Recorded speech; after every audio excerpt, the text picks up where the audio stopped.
Selamat datang di segmen analisa. Permasalahan antara Baim dan Paula ini melibatkan sekarang banyak pihak, teman-teman. Karena kemarin kita ketahui pihak Paula ini dilakukan pemeriksaan di Komisi Yudisial terkait dengan laporannya yang sudah diajukan. Adanya dugaan terkait misalnya adalah Paula ngerasa kayak ada diskriminasi terhadap gender, kemudian ada dugaan KDRT dan juga hal-hal yang dinilai tidak seharusnya dipublikasikan, itu sudah disampaikan dan juga dilaporkan. Tetapi sebenarnya gini teman-teman, salah satu hal yang menurut aku membuat Paula terpukul adalah munculnya terkait dengan dugaan sakit tersebut ya, 3 huruf tersebut ke media dan juga sosial media. Bahkan Hotman Paris pun dalam keterangannya terbaru bilang bahwa kalau dia ngeliat tentang postingan terkait dengan 3 huruf tersebut, penyakit yang diduga adalah diidap oleh Paula dalam putusan tersebut, Hotman bilang bahwa putusan itu kayak sengaja banget diposting. Tulisannya itu memang tulisannya bahasa hakim dan bagian juga dari putusan. Tetapi apakah betul putusan tersebut adalah bagian dari fakta? Karena ada satu hal yang juga menurut Hotman Paris itu kayak agak sedikit unik gitu loh. Karena dalam surat putusan tersebut tidak ada satupun dokter yang hadir dalam memberikan keterangan tersebut terkait dengan 3 huruf tersebut. Itu hanya berdasarkan keterangan dari 2 temannya Paula sendiri, yang mereka bukanlah seorang dokter. Coba kita simak maksudnya dari Hotman Paris itu seperti apa di sini. Dan juga itu putusan 1 lembar mengenai penyakit itu sengaja diposting entah siapa itu. Anda kan masih tahu. Saya baca tulisannya itu bukan bohong, itu bahasa hakim. Itu saya lihat, oh ini benar, ini bagian dari putusan itu. Oke. Menurut Hotman Paris, itu bukan bohongan, tapi adalah bagian dari putusan hakim. Tapi apakah beneran atau tidak tentang hal tersebut? Apakah Bang Hotman bisa menentukannya? Saya langsung di Singapura, di kapal hotel, langsung gua bikin postingan, itu nggak boleh begitu. Oh. Ya, kita ini laki-laki semuanya, udahlah. Oke. Itu nggak boleh. Hotman Paris sangat menentang terkait dengan hal tersebut. Jujur, bagi aku pribadi pun juga seharusnya tidak boleh ya hal tersebut diposting atau bahkan dipublikasikan. Tetapi jujur ya gini teman-teman, untuk 3 huruf tersebut, kalaupun itu benar terjadi pada Paula, itu bukanlah penyakit yang mengerikan lagi untuk zaman sekarang. Bahkan kalau kalian cek di YouTube, di mana TikTok atau mana, itu banyak loh orang-orang yang memberikan testimoni bagaimana hidup dengan hal tersebut. Karena sekali lagi, orang yang memiliki hal tersebut itu masih bisa aktivitas seperti biasa, memiliki keturunan yang sehat, pasangan yang sehat, itu semua masih bisa.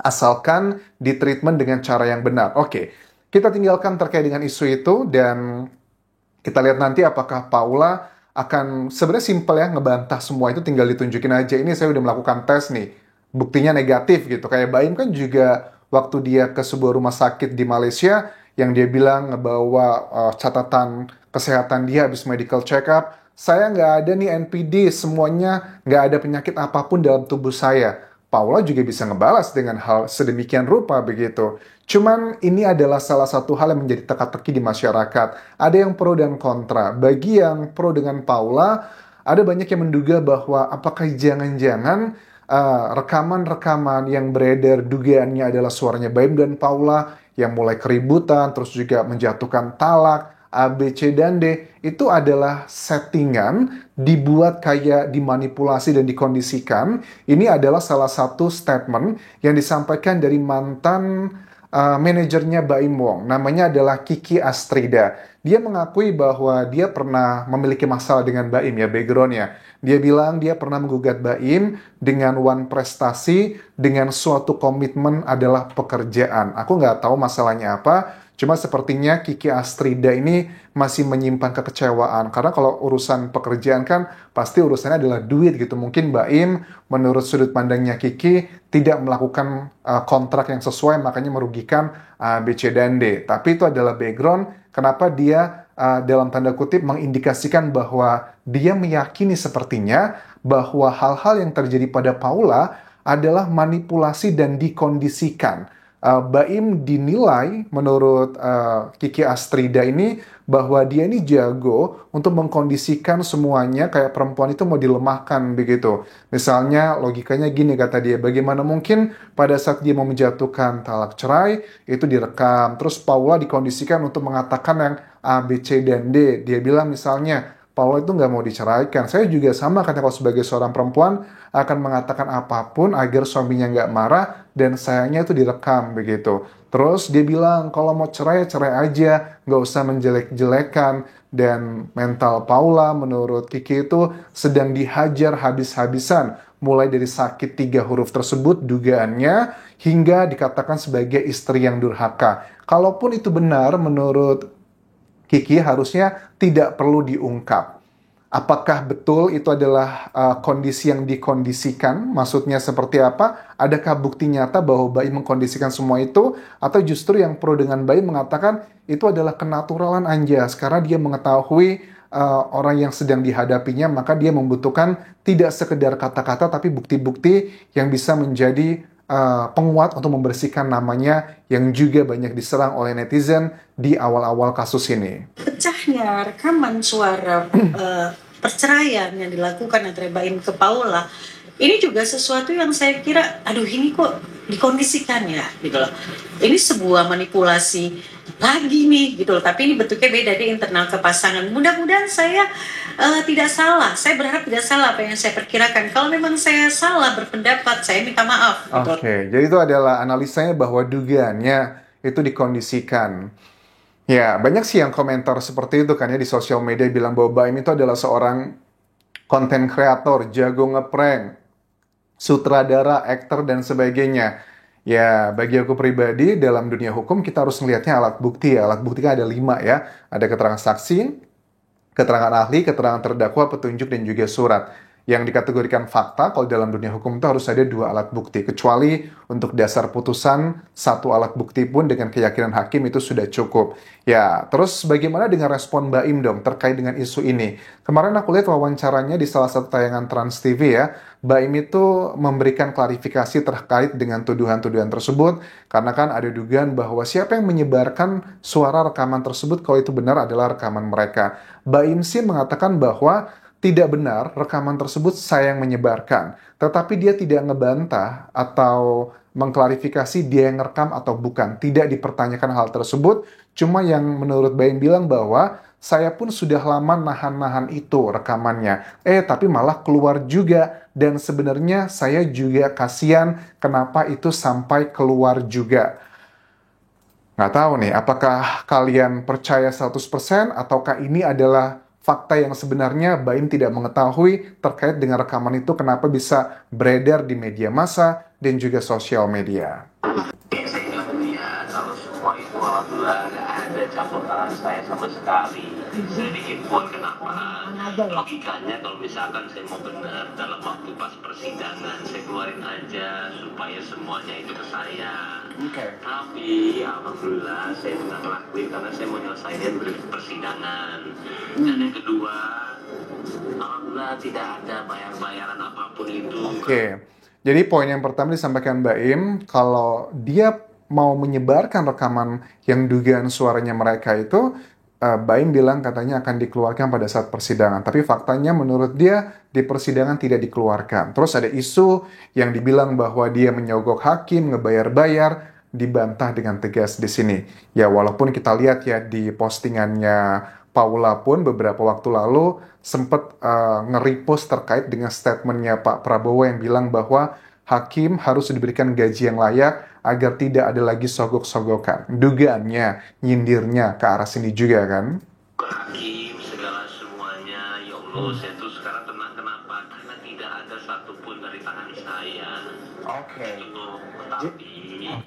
Jadi ya jelas lah, pasti Baim akan ngebantah semua itu, cuman ya bahkan untuk putusan dari Paula sendiri pun, walaupun sudah ada putusan yang ingkrah di tingkat pertama pengadilan, Paula pun juga masih mengelak terkait dengan tuduhan-tuduhan, terkait dengan isu orang ketiga dan juga sebagainya. Itu adalah hal yang wajar, apalagi untuk perdebatan terkait dengan isu yang sifatnya adalah subjektif ini teman-teman. Paula sekali lagi menegaskan bahwa dia melakukan semua ini katanya untuk melindungi mental anak-anaknya. Ya, serba salah ya, karena mental anak-anaknya ini juga butuh disupport dari bapak dan juga ibu, nggak cuma Paula. Memang betul, Hotman Paris itu bilang bahwa kalau kamu mempermalukan ibumu sama mantan istrimu, sama aja kamu mempermalukan anak-anakmu. Begitupun juga sebaliknya menurut aku, kalau kamu mempermalukan mantan suamimu, sama aja kamu mempermalukan anak-anakmu. Jadi kayak pencet bola nih, pilih mana aja nih yang kira-kira akan menjadi orang yang kesannya sebagai berperan negatif. Analisanya ke arah sana, teman-teman. Ini saya lakukan demi menjaga mentalitas anak-anak saya yang masih kecil, yang nantinya mereka beranjak dewasa bisa mengakses semua berita tentang ibunya. Dan saya harap di sini saya berdiri untuk seorang ibu yang melindungi anak-anak saya gitu. Jadi saya berharap kalian semua mengerti. Oke. Jadi nggak usah khawatir sih menurut aku ya, untuk anak-anaknya Baim dan juga Paula, pasti mereka juga dengan kondisi yang relatively tidak seperti anak pada umumnya. Maksudnya adalah secara ekonomi, mereka udah bukan lagi kelas menengah, tapi kelas atas. Jadi teman-temannya, terus juga pergaulannya, pasti berbeda sama anak-anak yang, mohon maaf, tinggal di kampung ya, bakal diomongin tetangga A, B, C, dan D. Dan aku yakin dengan ada advantages dan juga disadvantages ya, keuntungan, kelebihan, dan kekurangan masing-masing. Aku rasa kalau mereka bondingnya kuat antara orang tua selama tumbuh dewasa ini, aku rasa mentalnya akan kuat. Dan sekali lagi dari timnya Baim menegaskan, terutama dari kuasa hukumnya Fahmi Bahmid, yang mengatakan bahwa terbukti secara syah dan sempurna terkait dengan dugaan istri yang durhaka tersebut. Karena Paula itu diketahui katanya sudah berduaan di kamar A, B, C, dan D. Hal ini terus dinarasikan oleh kuasa hukumnya Baim Wong yang secara nggak langsung ini mematahkan juga apa yang berusaha dibangun narasinya oleh seorang Paula Verhoeven. Kala itu terbukti secara sah dan sempurna seorang wanita berduaan dengan laki-laki yang bukan muhrimnya menurut hukum Islam, menurut pemahaman nusus, maka itu adalah istri yang durhaka. Oke. Untuk bagian ini sebenarnya serba subjektif teman-teman. Aku tahu kan dalam sebenarnya kayak misalnya gini ya, di pergaulan yang mungkin metropolitan, perempuan sama laki-laki di kamar berduaan ngobrol, itu belum tentu ada apa-apa, itu banyak sekali. Teman-temanku, kolegaku, terus juga lingkunganku juga seperti itu. Banyak kok perempuan sama laki-laki dalam satu kamar, ya cuma bercanda, cuma ngobrol sebagai itu bisa aja. Tetapi ini juga bisa diputar balikan ya dengan tuduhan-tuduhan yang juga disampaikan ke Baim Wong gitu. Bagaimana dengan sikapnya Baim Wong gitu yang pernah ciuman gitu kan ya di publik dengan wanita, atau cipika-cipiki itu kan juga agak-agak mirip dengan seperti ini. Makanya sebagian orang yang pro dengan Paula mengatakan bahwa ini kayak patriarki banget gitu. Kalau cowok boleh melakukan seperti itu, tapi kalau cewek melakukan seperti itu dikategorikan sebagai durhaka. Nah, aku pengen tahu sebenarnya kenapa hakim kan punya keyakinannya gitu ya. Apa yang membuat hakim itu yakin telah terjadi hal seperti itu yang dikategorikan sebagai istri durhaka. Sekali lagi, ini adalah bagian yang menjadi fenomena di Indonesia yang mengalaminya banyak. Makanya ini menjadi perhatian nasional karena ini adalah seperti fenomena gunung es. Yang kelihatan di atas itu cuma dikit, tapi sebenarnya itu ada banyak banget di bawahnya, sama seperti di Indonesia. Ini adalah menunjukkan bahwa yang namanya cinta itu sangat beda, sangat irisan tipis dengan benci gitu loh. Kadang kalau udah cinta banget, bisa jadi benci banget. Terlihat kesannya dari kasus antara Baim Wong dan juga Paula Verhoeven ini. Terima kasih sudah menonton. Sampai ketemu lagi di video berikutnya. Tinggalkan like dan juga komen, subscribe channel YouTube ini, follow Instagram, Facebook pageku, dan juga akun TikTok Dian Jasa Asmara. Sampai jumpa.